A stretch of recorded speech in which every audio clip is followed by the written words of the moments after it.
Iritam kalmashapaham Sravanamangalam Srimadatam Bhuvi Grinanti Ye Bhurida Janaha Om Shanti Shanti Shanti. O Lord, your gospel is like nectar and bliss showered upon the pain-stricken lives of suffering humanity.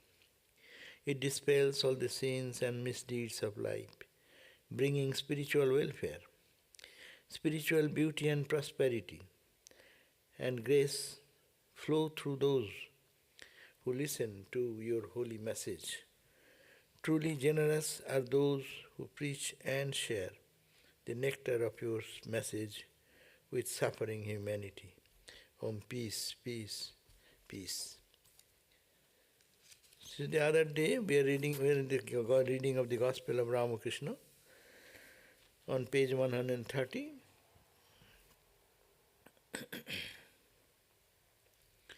And Sri Ramakrishna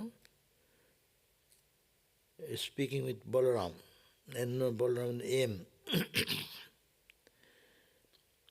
And he says that Balaram is also present. Balaram came from a family of devoted Vaishnavas. His father, now an old man, is a pious devotee. He has a tuft of hair on his head, a rosary of tulasi beads round his neck, and a string of beads in his hand. He devotes his time to the repetition of God's name. He owns much property in Orissa and has built temples of Radha Krishna in Kothar, Vrindavan, and other places, establishing free guest house as well. So he's glorifying Balaram's state of mind, and is a great Vaishnava devotee. And actually Balarama gave Ramakrishna welcome to his house in Calcutta, and that became our Calcutta office of Ramakrishna, as it were. He used to go any time, and their family members are very devoted, and they will think that as if Krishna has come. And that whole place, more than 100 times, was visited by Ramakrishna. So, and he's saying that his father is a landlord, so Balaram's father, and he inherited the same property with other brothers also. So, now his father is very pious, he has tuft of hair like a Brahmins keep, a sign. Little pious people in those traditions always find sacred thread, tuft hair, some rudraksha beads, like that. Those are the signs of holy people there. So he has a rosary on his tulsi bead and neck, a string of beads, and he devotes his time to the repetition of God's name. So he engages himself. Vaishnavas that they do, constant. That's a good practice they do. They don't mind whether they are in really connecting the name with the object of our meditation, but at least repetition is continuing. People want more voice. The audio is very low for people. Audio very low, but the person has gone out, he is already tired, starting and went away. See, this is the fate. The 4 people were there, one is gone.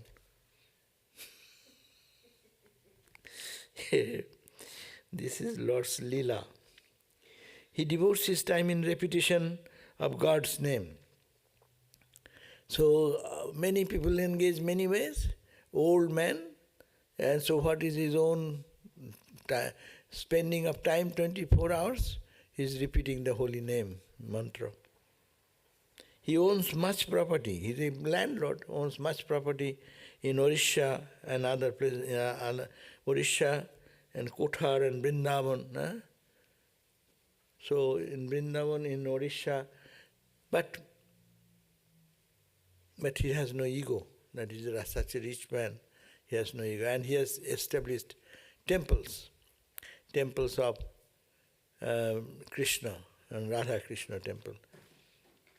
This one of the place, Holy Mother used to stay in Kothar after Ramakrishna passed away. Holy Mother stayed there, and then now it has come to our, it's very on the bank of the Jamuna river, a beautiful house and a big property, land, and Radha Krishna temple. To Balaram, a certain person come here the other day. I understand he is the slave of the lust. Why is it that people do not see God? It is because of the barrier of lust and gold. How impudent he was to say to you the other day, a Paramahansa came to my father who fed him with chicken curry. In my present state of mind, I can eat a little fish soup if it has been offered to the Divine Mother beforehand. I cannot eat any meat, even if it is offered to the Divine Mother, but I taste it with the end of my finger, lest she would be angry. He's talking that, food is not to be judged much, but a point comes in life when one becomes very sattvika. And in sattvika mood, their habit changes. So they don't relish those things. And not only that, find distaste for certain things which she used to like before. So Sri Ramakrishna says, I cannot. He used to take fish and fish soup. He said, now I cannot take, and I can take only little of the soup, and that too should be offered to Mother. Otherwise, it prasad. I can take only the prasad. Page 131. But I taste it now. I cannot taste even. I touch like that and take little. Least Mother will be angry. His Mother's prasad. Well, can you explain the state of my mind? Once I was going from Bardwan to Kamarpukur in a bullock cart, when a great storm arose. Some people gathered near the cart. My companion said they were robbers.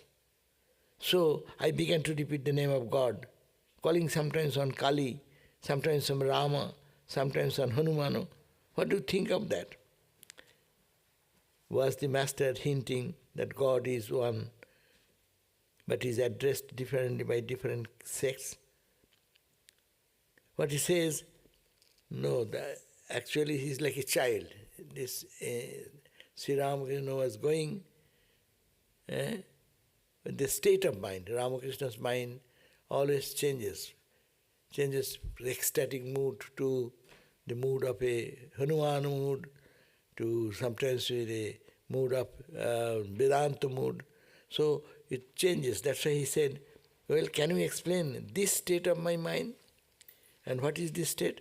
Once I was going from Bardwan to Kamarpukur, that means going to his home from Calcutta side in a bullock cart, a great storm arose, and some people gathered near the cart, and he thought that probably he is the same highway robbers or something. So the Ramakrishna got frightened like a child. My companion said they were robbers, and so I began to repeat the name of God and calling sometimes Mo Mali, Ma Kali, protect me, no? Or sometimes on Rama, Rama, Rama, Rama. And sometimes Hanuman, Hanuman. And what do you think of that? It is the Master Masa is saying, was the Master hinting that God is one, but is addressed differently by different states. That is an explanation. Master, to Balaram, Maya is nothing but lust and greed. A man living in the midst of its midst gradually loses his spiritual alertness. He thinks all is well with him. Hey, could you raise the volume? They are complaining. Now I am shouting. Little more. So, this is a beautiful definition of Maya. We define Maya. It is there, it is not there, it is really appears, and those philosophies. Ramakrishna gave a very concrete definition of Maya. What is Maya? Maya means that which makes us forget God. Simple thing. We forget our divine entity, we forget who we are, that because our mind is engrossed in ignorance. I do not know. God is all love. God is the fulfillment of life's principle. So therefore, Maya is lust and gold. The two things are the eternal solution of all problems. If they are free from these two weaknesses or attachment, then one becomes free. What binds us in the world? Not that one should not have the family life, not that they will not have money, gold, but attachment to that. So, a man living in the midst of lust and gold and all the people who are worldly minded, gradually loses his spiritual alertness. That is the point. When you go to a temple, it happens that temple environment and those people who are there, they elevate our condition. But if I go for a party, what will happen? My mind will be acting in the level of the people, other people. So once the mind gets boosting, another the mind gets into the worldliness. So that's why he says it loses its spiritual alertness. We are trying to be spiritual, and that alertness goes away when we are in different environment where too much of worldliness, there is very difficult to remember God. He thinks all is well with him. He thinks that as if he is perfect. Okay, nothing to worry about, he is very safe. And gives the example, the scavenger carries a tub of night soil on his head, and in course of time he loses his repulsion to it. It happens. Those people in early days, nowadays sophisticated sanitary system has come. So early days they used to have carry them in the tub of night soil over their head from one place and dump in another. So that too, very dirty thing. But doing every day,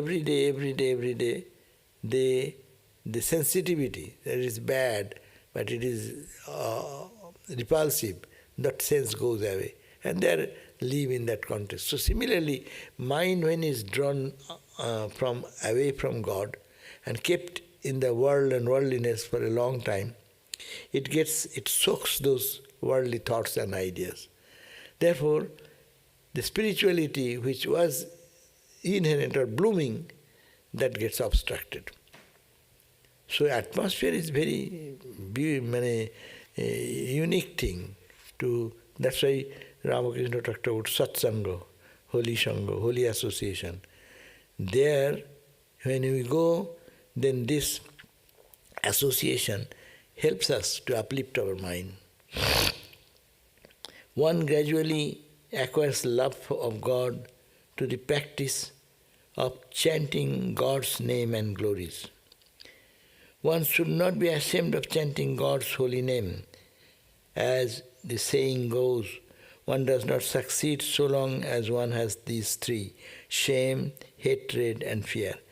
Sometimes we are shy to repeat God's name in front of other people, what other people will think. But Sri Ramakrishna is saying, don't be shy about that. Your spiritual practice should not be compromised because who other people will think about you. Normally we, in a social custom, good people, they want to adjust themselves. Their spirituality. Don't compromise your spirituality. That is the point. To keep the, the good face in the society, people sometimes give up their own spiritual practices and disciplines. So Sri Ramakrishna says that you should not be shy or ashamed. Because, in those days, when Ramakrishna's time, it is a British rule, people were very much happy to go to church and chanting. When you chant Hare Krishna in the road, no, educated people is to look down upon them and criticize them. And then, so people don't do the practice, even going to, in Hatpin, the school headmaster and the teacher, he went to Sri Ramakrishna, and in his room, so many devotees are singing and dancing in the name of God. And Master Masa is sitting like that. He's shy. After all, he's a principal of a school. How he will be dancing with the boys of his students, no? So Ramakrishna said, don't be shy about that. As regards spirituality, that's why it is called, even we get initiation, mom and daughter, they get initiation. They are mother and daughter relationship, no? But after initiation, they are guru born. They are sister in relationship to the guru, to the spiritual teacher. They are now become two sisters. Or brothers, sister, son. And so with the relationship with God, other ideas change about our identity with the society. So we should not be shy. That means we should not show our spirituality, but at the same time we should not be shy to do our own practices in wherever. What people think, let them think, what is that to me? How many people are thinking good about you? What it matters? How many people think bad about you? What does it matter? You pay value, then it is valuable. No. At the same time, he is telling that do that kone bole. That you try. But suppose there is no corner, there is no forest, there is an isolated place. But you come to the temple and you just do your practice, no? So you should not be shy about that, what other people will think. That's the point. Not for lokolajja, what people thinking, giving values to the people's views and opinions, and compromising your spirituality, that should not be done. That's Sri Ramakrishna. At Kamarpukur, they sing kirtan very well. The devotional music is sung to the accompaniments of drum. So Ramakrishna asked to Balaram, have you installed any image in Vrindavan? Balaram, yes sir, we have a grove where Krishna is worshipped. Yes, Master said, I have been in Vrindavan. And that's a nice place indeed. Nidhu Grove is a very nice place. Now we go to the next day's reading, October 27, 1882, page 132. The Master and Keshav. It was Friday, the day of Lakshmi Puja. Keshav Chandra Sen had arranged a boat trip on Ganges for Sri Ramakrishna. It is only the other day. The full moon night was there. That is called the Lakshmi Puja day. About 4 o'clock in the afternoon, so Girish, Keshav Sen is a very famous person of that time, and he actually found Ramakrishna's greatness, and he started connecting himself with Ramakrishna and gradually grow great devotion for him. And he was influenced by that way from the Brahmo movement to a bhakta, a devotee of God. So he became a devotee of God. So about 4 o'clock in the afternoon, the steamboat with Keshav and his Brahmo followers cast anchor in the Ganges along the Kali temple at Dakshineshwar. The boat came to Dakshineshwar. Sri Ramakrishna is getting ready to accompany them, go with them. The passengers saw in front of them the bathing ghat and the Chandni. To their left, temple compound, 6 temples of Shiva, and 6 temples of Shiva, and to their right another group of Shiva temple. The white steeple of the Kali temple, steps of it, steeple, Kali temple, and he saw the beautiful campus. The gardens between the 2 Nahavats are filled with fragrant flowers, etc.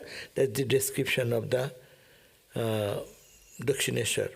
Sri Ramakrishna was in his room talking with Vijay and Haralal. Vijay was also a Brahmo leader. They have difference of opinion with Keshav. Keshav has a new philosophy and Vijay is an old style Brahmo. So these devotees were there in Ramakrishna's room. Some disciples of Keshav entered there and bowing before the master, they said to him, "Sir, the steamer has arrived. Keshav Babu has asked us to take you there." A small boat was to carry the master to the steamer. Now, no sooner did he got into the boat, than he lost outer consciousness in samadhi. Vijay was with him. Seeing so many devotees, Sri Ramakrishna left his room, went into the boat, small boat that carries to the big ship. It isn't a ship like big boat. And then he went and entered into the big boat where Keshav and others are there. And Ramakrishna entered there and he went into samadhi. We do not know why, but seeing so many devotees, maybe his mind. That's why the other day we are reading, his mind is like a dry matchstick. Anything can inspire, anything can stimulate the mind to go into samadhi. Baba, that's why samadhi we hear so many times. We also think samadhi is so easy. But samadhi word is so easy. Ramakrishna made it very easy. But samadhi in one lifetime, one time one gets enough for one ordinary sadhakas. Aim was among the passengers. As the boat came alongside the steamer, all rushed to the railing to have a view of Sri Ramakrishna. Keshav became anxious to get him safely on the boat. He had to small boat to lift him to the bigger one. So naturally, everyone is interested to see. With great difficulty, the master was brought back to consciousness of the world and taken to a cabin in the steamer. Still, Ramakrishna, in an abstracted mood, he walked mechanically, leaning on the devotee for support. Keshav and the other bowed before him, but he was not aware of them. Inside the cabin, there were a few chairs and a table. He was made to sit on one of the chairs. Keshav and Vijay occupying two others. Some devotees were also seated, most of them on the floor, while many others had to stand outside. They peered eagerly through the door and windows.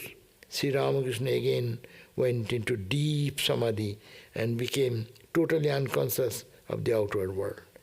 So you can really, Swami Chetanananda Swami has written a book and saying how we can meditate on God.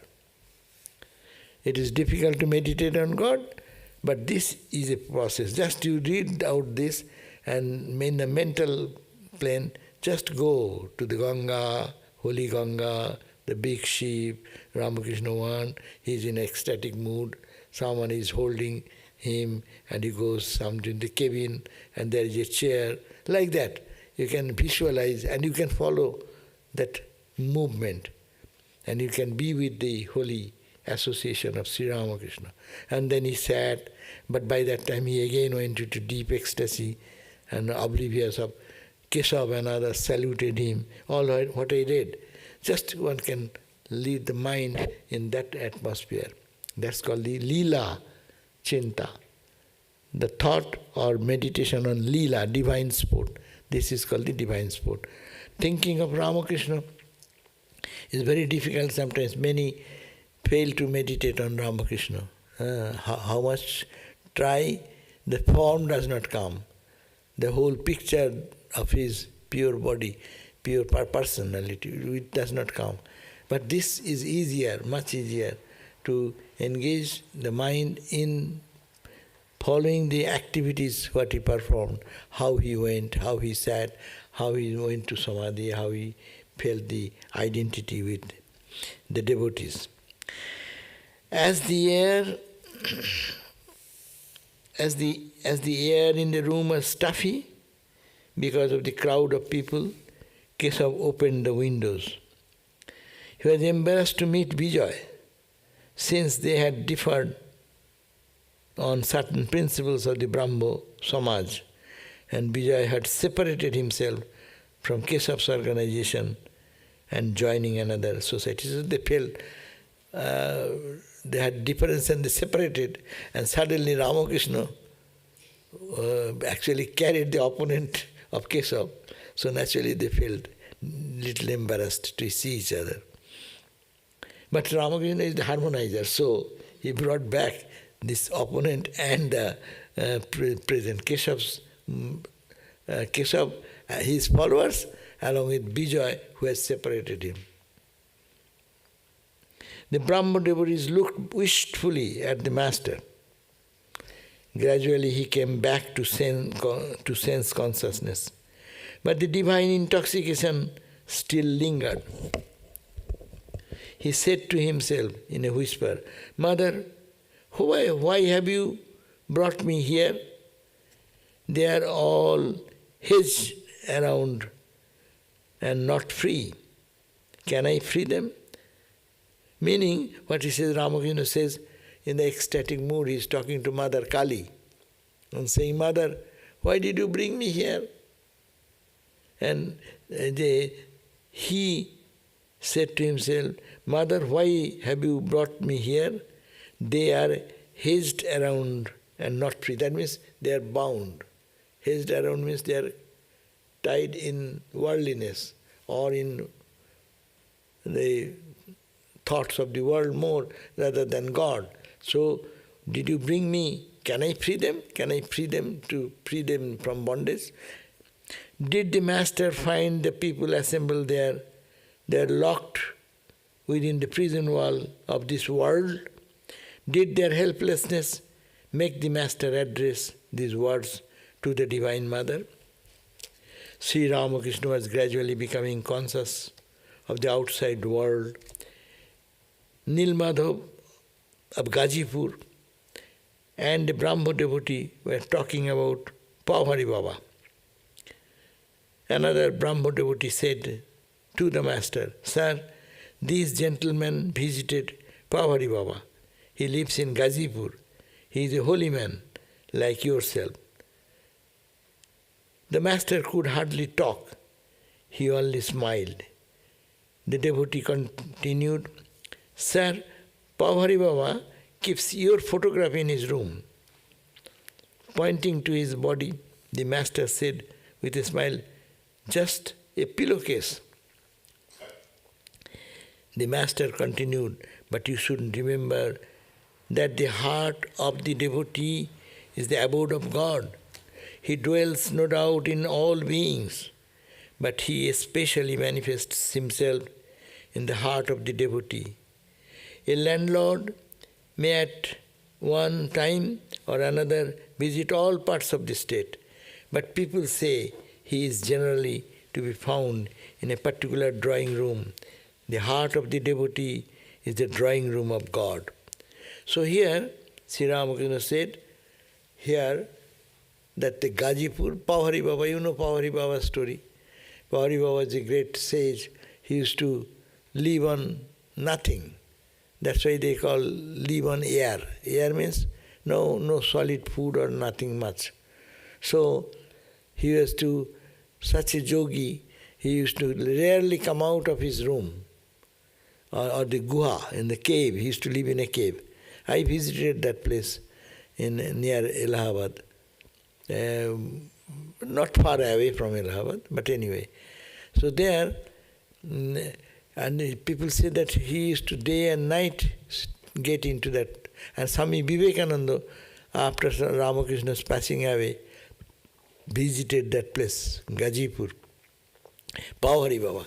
But surprisingly, this Pavhari Baba in such a remote place, living alone, he had a photograph of Ramakrishna in his cave.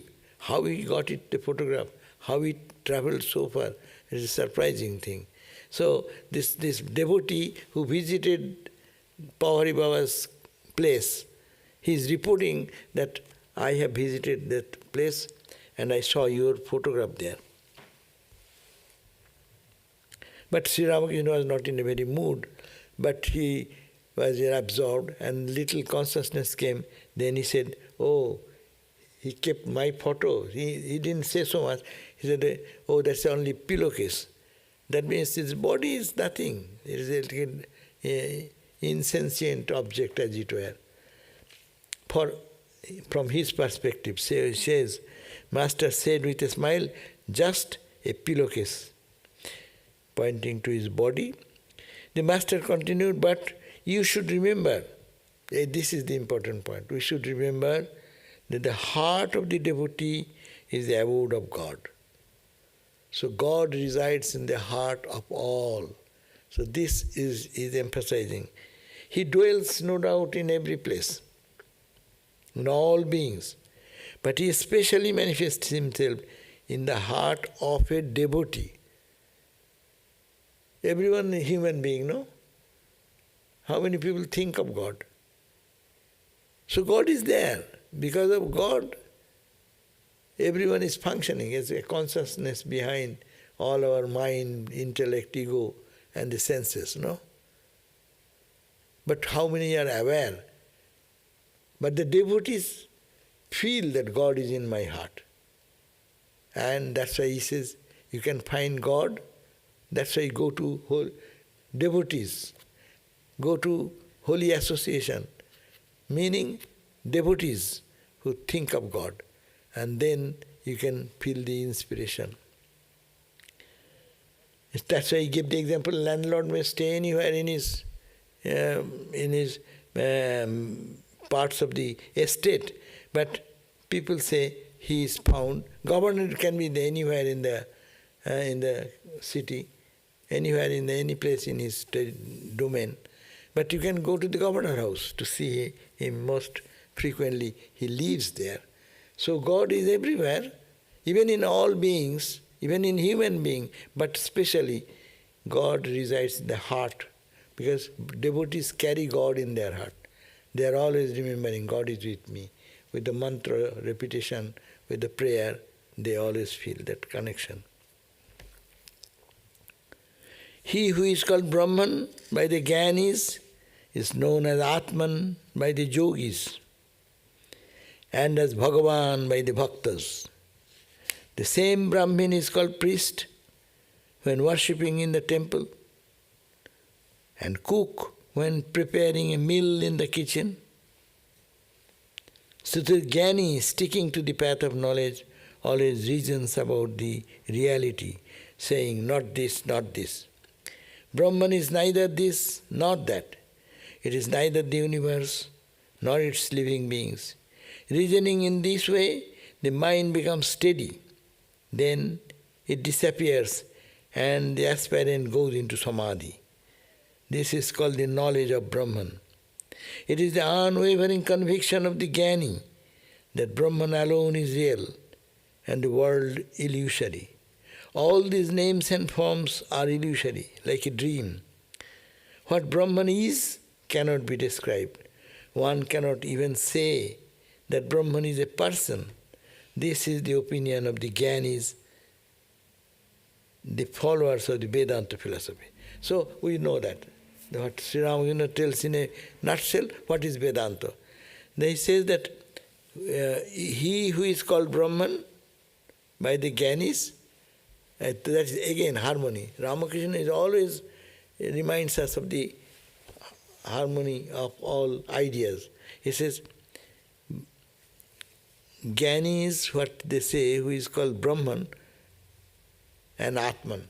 I am Atman, Jivatman, and it's a cosmic self. So this Jivatman, Paramatman.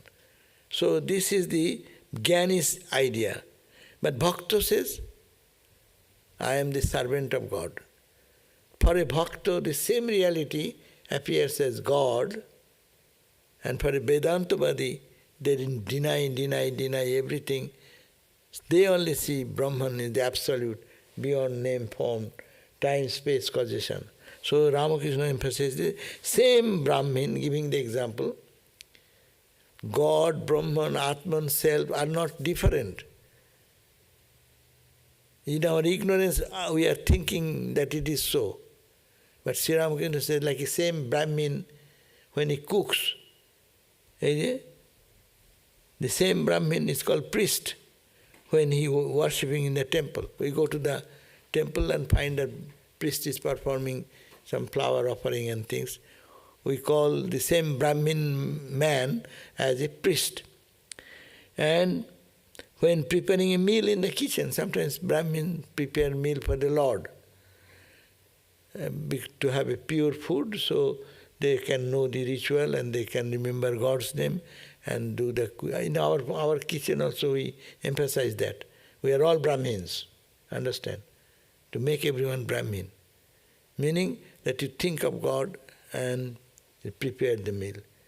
So but it is the same priest, what's called priest, he is now the cook. We can give modern example. When he drives, we call him a driver. The same holy man driving the car, you can say he's a driver. So person remaining the same, people call in different names according to the functionality. So when the Jnani sticking to the path of knowledge, he always reasons.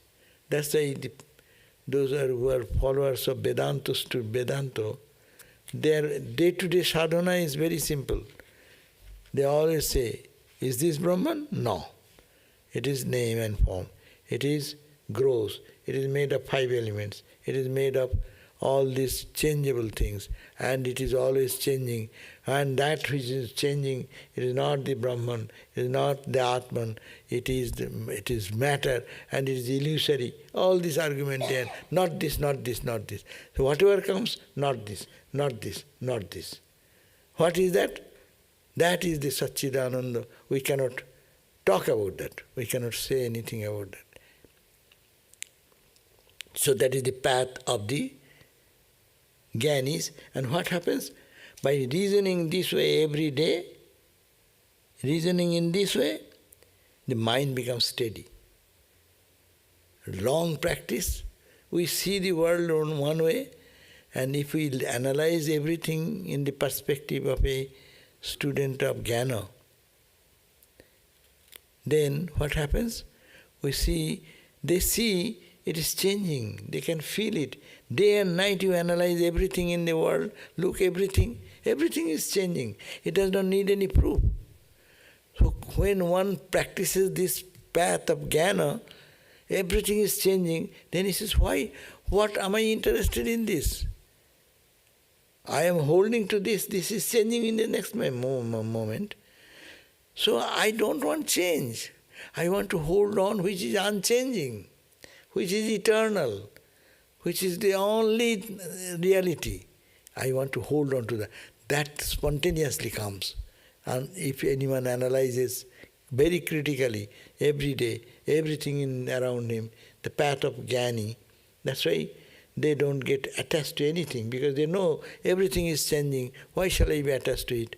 And let me attach to that which is unchanging. So there is this unchanging reality here also, that we call Brahman. So that is the only truth. And upon that unchanging surface, all this creation is coming out. So I am not interested in much in creation, but I live in it. Okay, that's okay. But my consciousness should hold on to that idea about that unchanging reality. And Ramakrishna says, by this practice what happens? Reasoning in this way, the mind becomes steady. Mind was fluctuating all the time, looking at the changeful universe, focusing on that, changing the attitude of attachment, aversion, anger, frustration, because of those are happening. But mind then sees unchanging reality again and again, mind becomes steady. And when mind becomes steady, then he says, it goes to samadhi. Here comes the Vedanta, Patanjali's philosophy. Patanjali says, when the chitta vritti nirodha, the very first verse, second verse. Chitta vritti. Chitta vritti means mental wave. Mind is jumping in the changeful idea of the universe. When there is no change, the mind becomes flat. And as soon as the mind becomes flat, the peace and joy reveals itself spontaneously. That's why Ramakrishna says that mind becomes steady, and then it disappears, and the aspirant goes into samadhi. Then this world disappears. World is only vrittis. According to Patanjali, I am looking at you, only I am looking at my vrittis, reflection coming from the person, falling on my eyes, creating a reflected image, carried by my nervous system to the brain.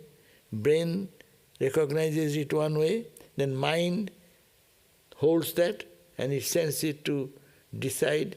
Buddhi, intellect says yes, this is a table, and this then, I makes a stamp on it, and the internal light flashes on that.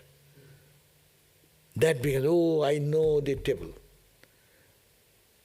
So this is the way of knowledge. Knowledge happens. But when this outside only I see not your form, but I see the unchanging consciousness every day, and changing I deny. Changing, anything I see changing, I deny. If that practice becomes rigorous and very intense, what will happen? The unchanging idea will be dominant in the mind, and mind will be not rippled, not fluctuating, not disturbed. And then there will come a perfect state, and that state is called the samadhi. So samadhi can be attained by Vedanta. Ramakrishna's own explanation is beautiful. When the mind becomes spotless, mind becomes unrippled. Mind is not affected with the changes. Whenever change, the mind jumps. And when there is no movement, then it is calm. And when that condition comes of the mind is calm and pleasant, and then the revelation of the truth, unchanging truth, pervades everywhere. And then people lose their identity, that's called samadhi. Mind then becomes mindless. That's the Vedanta says. Mind becomes mindless. Mind is dead. Mind dead means your intellect is also dead. Intellect dead means ego is also dead. That's why they call four in a group. Mano, buddhi, chitta, ahankara. Mano is the mind, buddhi is the intellect, chitta is the remembering faculty, ego is the I faculty. So all these four, they, in one packet we call chitta. And chitta means the ripple of the chitta.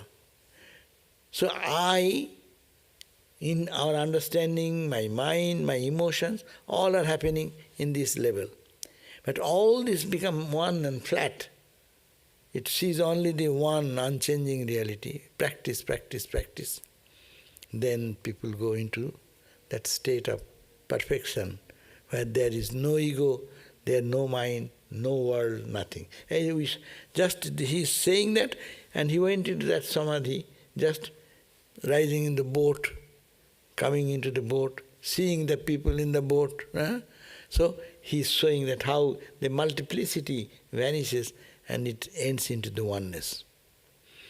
It's a good idea to, at least to intellectually understand how this one goes into samadhi, why it happens, and how the diversity must have to go. The concept of diversity. So this is the opinion of the Gyanis, those who follow the Vedanta philosophy. But the bhaktas now, we are majority of the people are devotees, bhakta. So Ramakrishna, but the bhaktas accept all the states of consciousness. They take the waking state to be real. We say, bhakta says, it is the world created by God, God's world, no? Bhakta says glory. We are reading yesterday, glory of the Lord. Look at the world as a glory. It's everywhere you get the inspiration.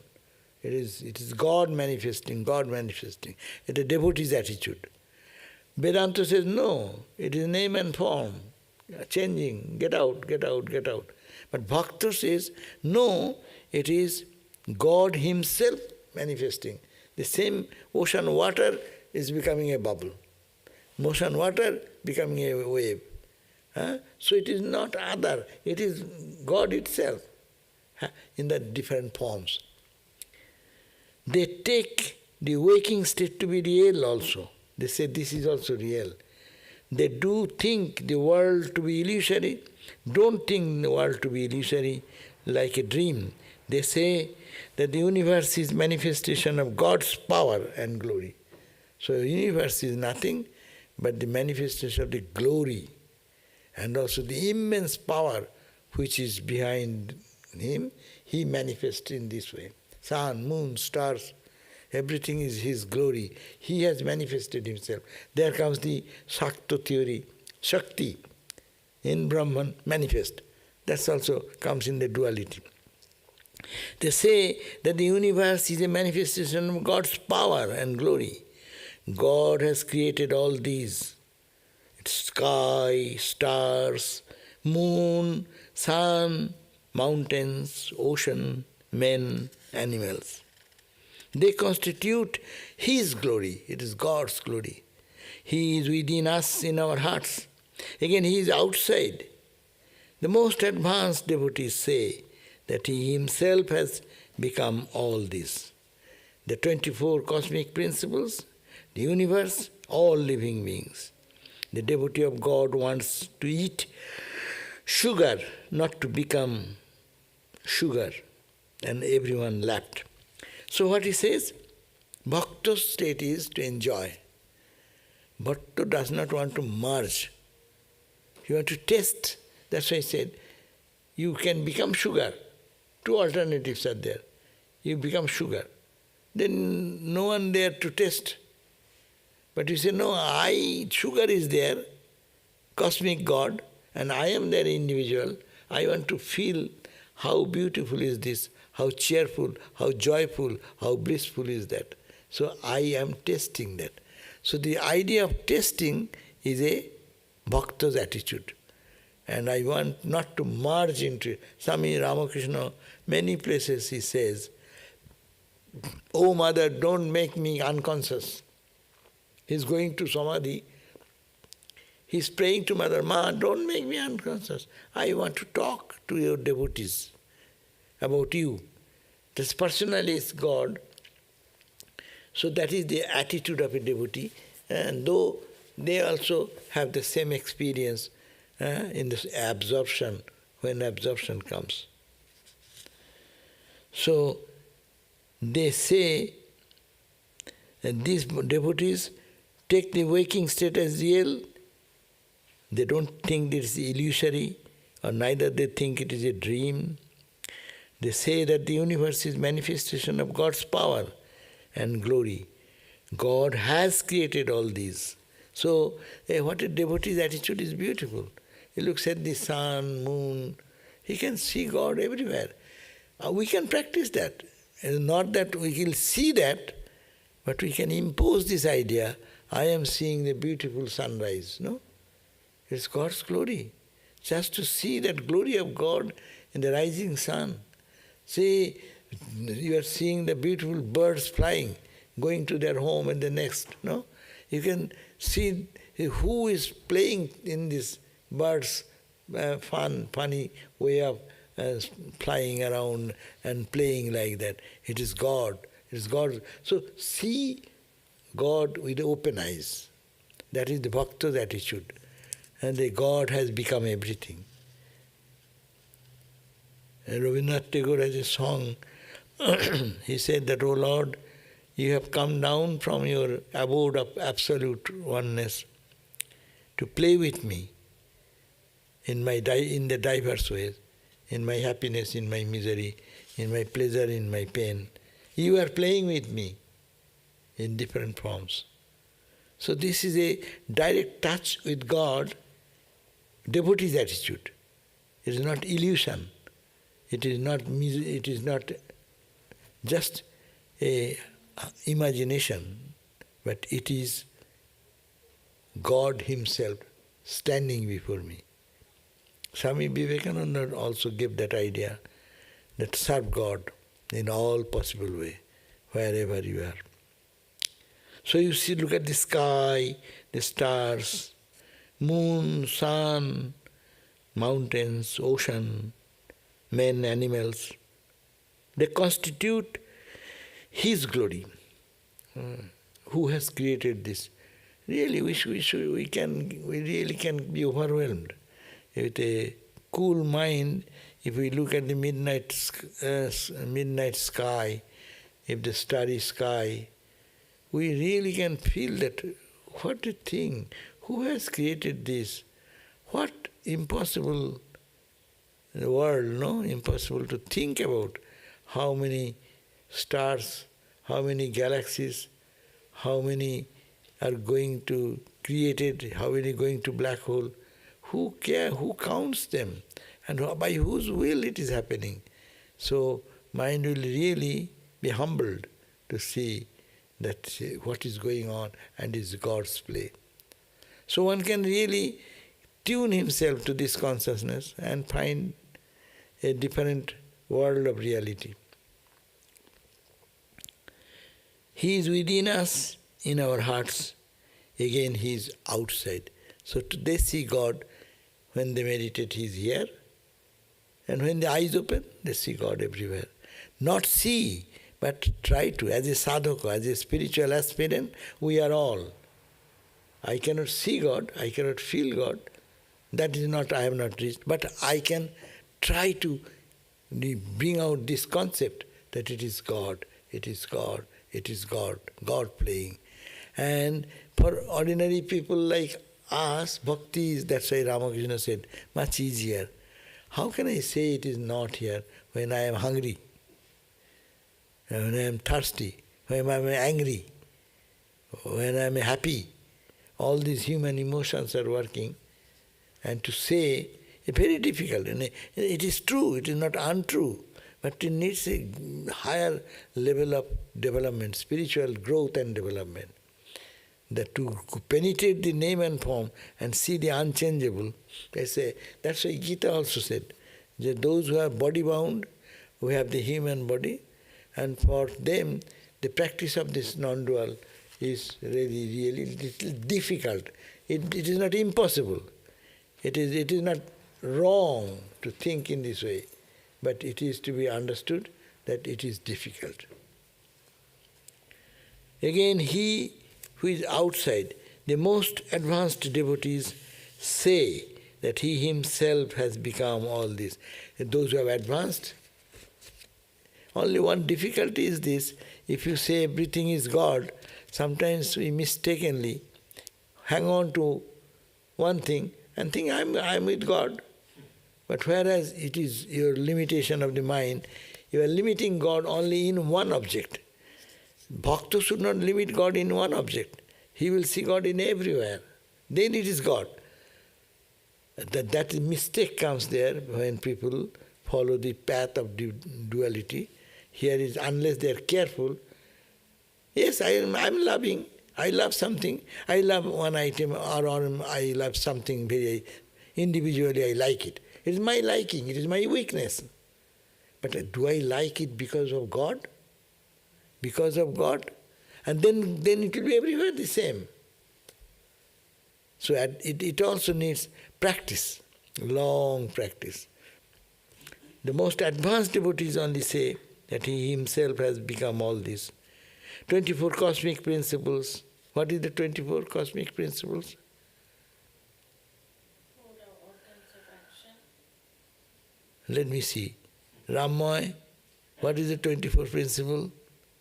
Wait, one by one. You can say a few words, then someone will catch up. What are the 24 cosmic principles?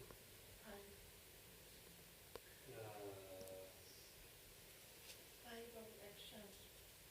Organs of sense organs, 5 actions. 24, make 24. Think what 24 things constitute the world. You can say what 24 principle is there. 24 material thing which makes this world. Earth, water, etc. 5 things that makes the constitute the world. It's called the gross matter. Earth, water, air, fire and space. These are the 5. And sense organs, eyes, ear, nose, tongue. Yeah? So the 5 perception, we perceive the world. I see the world, it is there through the eyes. I hear through the ears. So the organs of, it's called perception. Organs of action. We live in the world, all the hand, feet, these are the organs of action. So 5 times 4, another 5. What? We have a subtle 5 elements in which we enjoy in the dream time. Dream water, dream space. So there are 5 such 5 elements. There also is there. Mind, of course, now comes 5 into 4, 20. What are the 5 into 4? 5 gross elements, 5 subtle elements in the dream, 5 organs of perception, 5 organs of action. Now remember, Ramaya, you have to repeat this. 5 times 4. And then another 4, 24. So 5 times 4 is how much? 20. You have to make 4. What are the 4 things you think? What you have? You have your mind, you have your understanding, your intellect you have your memory you have, and your ego you have. So 4, very simple. 5 times 4 are 4 extra. These are the 24 cosmic principle. This has been the cosmic principle. In everything you find, any moving material or anything, they live in these 24 principles, fundamental principles. So then he sees God in all the 24 principles. Ramakrishna said, the 24 cosmic principles, the universe and the living beings, all he himself has become all. Devotees are those who are advanced. They see that it is all God, God, God, God, God, nothing. Only it is in a manifested form, it gets distorted. The devotees of God wants to eat sugar, not to become. Do you know how a lover of God feels? His attitude is, "O God, thou art the master, I am thy servant. Thou art the mother, I am thy child. Or again, thou art my father and mother. Thou art the whole, and I am the part." He does like to say, he does not like to say, "I am Brahman." So devotees, therefore, they don't never want to say, "I am God." That's why Hare Krishna, people get mad at the Vedanta student. How dare they say, "I am God." And Christian world also gets not understanding the word Brahman. They said, So I had been in one time in one church, and there was the interfaith meeting was going on, and mostly Christian people and other religious people came. It was full, about maybe 200 people there. And the father and all are there. He invited me to speak. And I spoke. And afterwards, it was said, "How can you say that I am that? I am that?" That's very difficult. Thinking, "No, I am not God." Must understand. You will be in difficulty if you really use the word God. But we inadvertently use the word God. We should use the word Brahman. You cannot be God. I cannot be creator God. How can I be creator God? I am a part of creation. But this little identity will dissolve, then you will be Brahman. But you cannot be God. You cannot create God. Those who have realized God, say saints, they will be creator they can create the sun, moon, stars, galaxies. No, it is meant for the cosmic God. That's why it's called God, capital. In Judeo-Christian religion, we call it God, that who creates, sustains, maintains, and redeems, protects. That's power, unified power in his hand. You can say he, because it is personified. And he is everywhere, but his power is, it's nothing. Our Upanishad says, Jasya nishashitam me etat, who breathed out and the whole world came. That's power of that. It's as if he's imagining a human personality, big human personality. But it is not a human. But that's why we cannot be God, G-O-D, God, capital, but we can be Brahman. I can merge into the ocean of consciousness. A drop merges into the ocean of consciousness. You become then what? You become ocean. You don't become God who created these waves and ripples. You cannot do that. You are a drop. Drop ends his identity with the cosmic reality, which is infinite. So, very carefully we have to use this. Then I told them, I don't mean that I am God. That is a wrong idea. But I am Brahman, which is timeless, spaceless, because little drop can lose his identity. Little drop remains his identity even in the storm. It is flashing here, going there. And when it touches the ground of the ocean, bas, that drop is gone. Gone means in void? No. It has gone into the infinity, become infinite. So, do not know how do lover of God feel, his attitude. That's why they say, oh God, capital, you are my master, I am your servant. So long we are not going there, that attitude, relationship. Devotee is always keeps a relationship with God. And that's very important part of spiritual sadhana. Either he is my master, he is my mother, he is my father, he is my son, he is my child, he is my wife. All these spiritual ideals are the relationship. God and Vedanta is non-relational. Mind the difference. Vedanta is no relationship.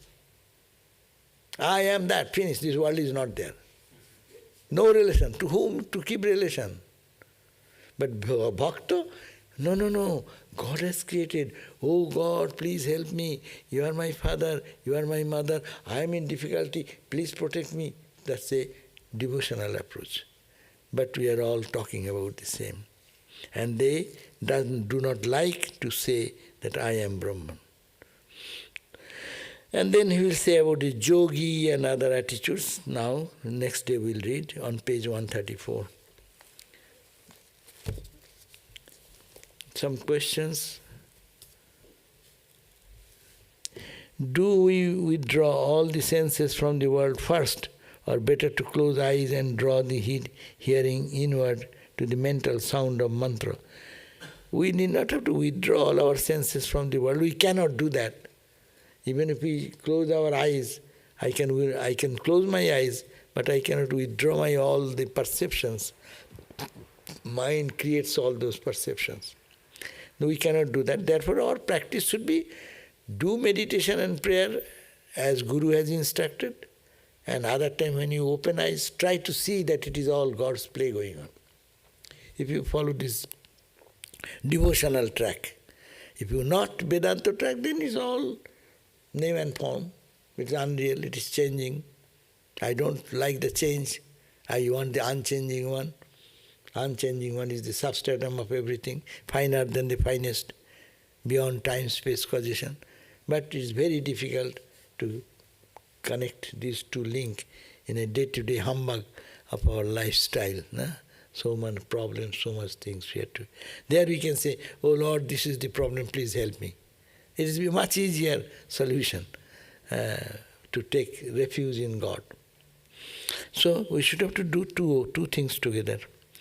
When absorption comes from the Jnani, while involved in the world, God has become everything, but is experienced as self, Brahman.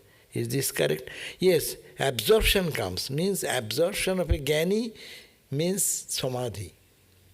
If that comes, surely After that experience, when they come back, they will see everything divine. Brahma Sattva, Jagat Sattva. Swami Brahmananda said, no? Hari Maharaj also said, Brahmananda. Turiyananda, তাই তো বলছি, Hari Maharaj. Jagat Sattva, Brahma Sattva, Jagat Sattva. Jagat is Sattva because it is nothing but Brahman. Brahman is reality, absolute. But when I am seeing this I am seeing wrongly, but it is only Brahman. So Brahma Sattva, Jagat Sattva. So that will the same conclusion will come. Whether you are a Jnani or a Bhakta, matters little. But that absorption is lifelong struggle to attain. What you have said, when absorption comes for a Jnani, yes, he has reached a goal. Then while involved in the world, they are called Jivan Muktas, when they get involved into day-to-day function. God has become everything, but is experienced as self. They see that I am in everyone. Correct, that idea. So in this case, God has become everything literally. Is this correct? Yes. Both ways, and only to understand there is one reality, and that we are seeing, we are misinterpreting in the name and form. And when we don't misinterpret, people become absorbed only to see the oneness.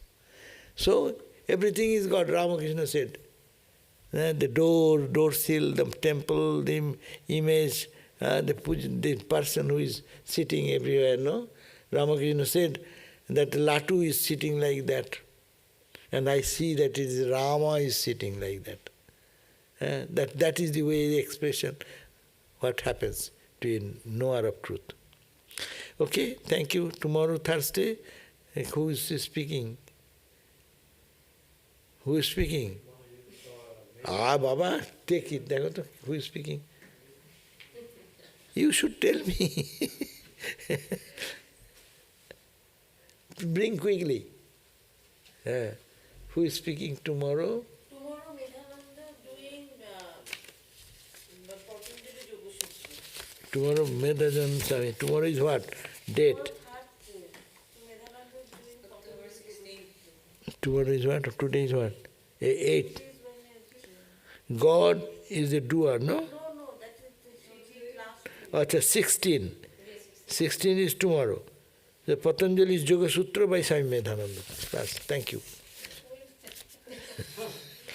Om Shanti Shanti Shanti Hari Om Tat Sat Sri Ramakrishna Arpanamastu.